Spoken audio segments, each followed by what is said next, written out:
1 year ఎలా గడిచిందో. నాకేం కావాలో కాదు, తనకేం కావాలో, ఈ ఫ్యామిలీకి ఏం కావాలో అలా నన్ను నేను మార్చుకుంటాను. ఇక అలానే నడుచుకుంటాను. వరుణ్ణే నా లవ్, తనే నా సర్వస్వం, తనే నా ప్రేమ, తనే నా కన్ని. తన కోసమే ఈ లైఫ్. ఈ యానివర్సరీకి ఇదే నా బెస్ట్ డిసిషన్. సరే,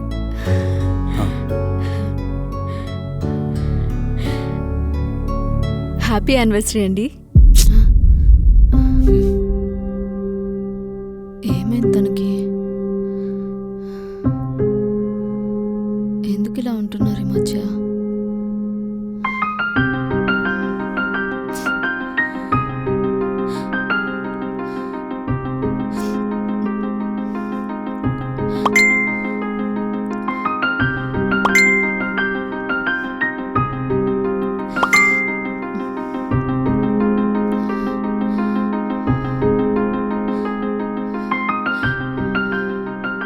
ఏంటి, మా వారికి ఇంకొకరితో అఫైర్ ఉందా?